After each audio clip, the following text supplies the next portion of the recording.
केवल भगवान विष्णु के साथ ही श्री क्यों लगाया जाता है? यह प्रश्न अक्सर लोगों के मन में उठता है। सामान्यतः हम देखते हैं कि जब भी भगवान विष्णु या उनके अवतारों का नाम लिया जाता है तो उनके साथ श्री शब्द अवश्य जुड़ा होता है, जैसे श्री हरि, श्री राम, श्री कृष्ण आदि। इसके विपरीत भगवान ब्रह्मा, भगवान शिव अथवा अन्य देवताओं के नाम के साथ सामान्य रूप से श्री शब्द का प्रयोग नहीं किया जाता। इसी कारण कई बार यह भ्रांति उत्पन्न हो जाती है कि क्या श्री शब्द केवल भगवान विष्णु को अधिक सम्मान देने के लिए प्रयोग किया जाता है और क्या अन्य देवताओं का सम्मान इससे कम हो जाता है। वास्तव में यह धारणा पूरी तरह से गलत है। श्री शब्द का प्रयोग केवल सम्मान के लिए नहीं है, बल्कि इसके पीछे एक अत्यंत गहरा दार्शनिक, धार्मिक और आध्यात्मिक अर्थ छिपा हुआ है। भारतीय परंपरा में श्री शब्द अत्यंत प्राचीन और पवित्र माना गया है। संस्कृत भाषा में श्री का अर्थ होता है लक्ष्मी, ऐश्वर्य, सौभाग्य, समृद्धि, शोभा और मंगल। यह शब्द केवल आदर सूचक नहीं है, बल्कि सृष्टि की उस शक्ति का भी प्रतीक है जो पालन, समृद्धि और संतुलन प्रदान करती है। जब हम सामान्य जीवन में किसी व्यक्ति के नाम के आगे श्री लगाते हैं तो वह आधुनिक सामाजिक संदर्भ में सम्मान का सूचक अवश्य होता है, किंतु जब बात भगवान विष्णु और उनके अवतारों की आती है तो श्री का अर्थ कहीं अधिक व्यापक और गूढ़ हो जाता है। हिंदू धर्म में ब्रह्मा, विष्णु और महेश तीनों को ही परमेश्वर का स्वरूप माना गया है। ब्रह्मा सृष्टि के कर्ता हैं, विष्णु सृष्टि के पालक हैं और महेश संहारक हैं।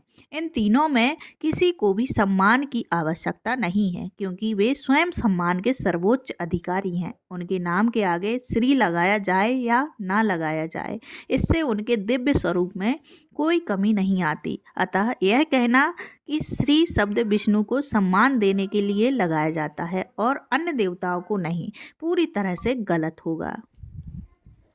वास्तव में भगवान विष्णु के नाम के साथ जुड़े श्री शब्द का सीधा और गहरा संबंध माता लक्ष्मी से है। माता लक्ष्मी का एक प्रमुख नाम श्री भी है। वे ऐश्वर्य, वैभव, धन, सौभाग्य और समृद्धि की अधिष्ठात्री देवी हैं। शास्त्रों में कहा गया है कि जहाँ विष्णु हैं वहाँ लक्ष्मी स्वयं उपस्थित रहती हैं। इसी कारण भगवान विष्णु को श्रीपति कहा गया है, अर्थात जिनके साथ श्री अर्थात लक्ष्मी सदा निवास करती हैं। जब हम श्री हरि कहते हैं तो वास्तव में हम भगवान विष्णु और माता लक्ष्मी के संयुक्त रूप का स्मरण कर रहे होते हैं। यह अवधारणा अत्यंत सुंदर और गूढ़ है।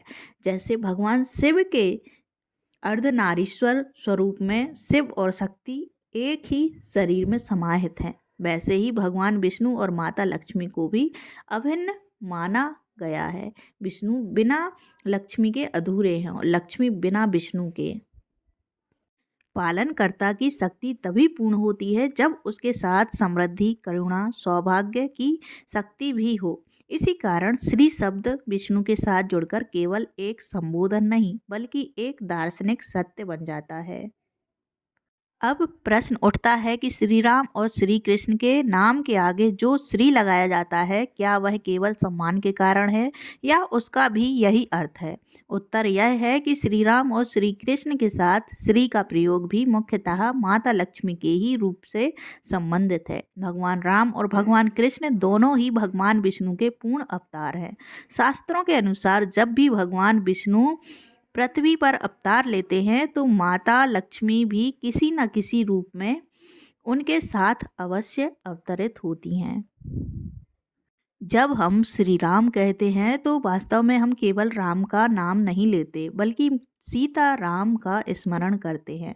माता सीता को लक्ष्मी का अवतार माना गया है। वे न केवल राम की पत्नी हैं, बल्कि उनके धर्म, मर्यादा और आदर्शों की पूरक शक्ति भी हैं। राम मर्यादा पुरुषोत्तम है, किंतु उनकी मर्यादा, करुणा और धर्म की पूर्णता माता सीता के बिना अधूरी है। इसलिए श्री राम कहने का अर्थ है राम के साथ सीता का स्मरण। इसी प्रकार जब हम श्री कृष्ण कहते हैं तो हम रुक्मणी कृष्ण का स्मरण करते हैं। माता रुक्मणी को लक्ष्मी का अवतार माना गया है। कृष्ण की लीलाओं, उनके वैभव और उनके राजसी स्वरूप में रुक्मणी का विशेष स्थान है। कृष्ण केवल गोपाल या माखन चोर ही नहीं है, बल्कि द्वारकाधीश भी हैं और द्वारका की समृद्धि माता रुक्मणी के बिना कल्पना से परे है। अतः श्री कृष्ण में भी श्री का तात्पर्य माता लक्ष्मी के ही अवतार से है। यहाँ एक और महत्वपूर्ण प्रश्न उत्पन्न होता है कि यदि श्री का संबंध लक्ष्मी से है तो फिर भगवान शिव या उनके अवतारों के साथ श्री शब्द क्यों नहीं जोड़ा जाता। इसका उत्तर भगवान विष्णु के अवतारों की एक विशेषता में छिपा हुआ है। भगवान विष्णु जब भी अवतार लेते हैं तब माता लक्ष्मी भी अवश्य अवतार लेती हैं। यह परंपरा प्रत्येक विष्णु अवतार में देखने को मिलती है। इसके विपरीत भगवान शिव के अवतारों में यह आवश्यक नहीं है कि माता पार्वती हर बार उसी रूप में अवतरित हों।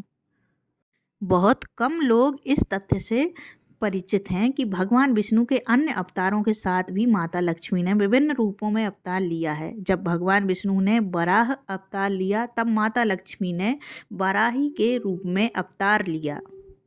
नरसिंह अवतार के समय माता लक्ष्मी नरसिंही के रूप में प्रकट हुई। वामन अवतार के साथ माता लक्ष्मी पद्मा के रूप में विद्यमान रहीं। परशुराम अवतार के साथ माता लक्ष्मी धारिणी के रूप में प्रकट हुई। इसी प्रकार भविष्य में होने वाले भगवान कल्कि अवतार के साथ भी माता लक्ष्मी पद्मावती के रूप में अवतरित होंगी।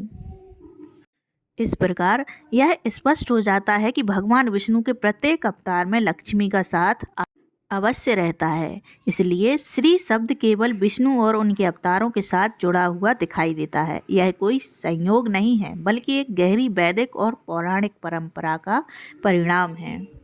अतः जब हम श्री हरि, श्री राम या श्री कृष्ण कहते हैं तो हम केवल भगवान का सम्मान नहीं कर रहे होते, बल्कि उस दिव्य युगल स्वरूप का स्मरण कर रहे होते हैं जिसमें भगवान और उनकी शक्ति एक साथ विद्यमान है।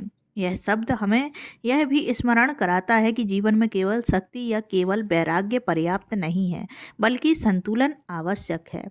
विष्णु संरक्षण के प्रतीक हैं और लक्ष्मी समृद्धि की। दोनों का मिलन ही संसार को स्थिर और संतुलित बनाए रखता है। अंततः यह समझना आवश्यक है कि श्री शब्द किसी एक देवता को श्रेष्ठ या अन्य देवताओं को हीन सिद्ध करने के लिए नहीं है। सभी देवता समान रूप से पूजनीय और आदरणीय हैं। श्री शब्द का प्रयोग भगवान विष्णु के साथ इसलिए होता है क्योंकि वह माता लक्ष्मी का द्योतक हैं और विष्णु लक्ष्मी का संबंध अविभाज्य है।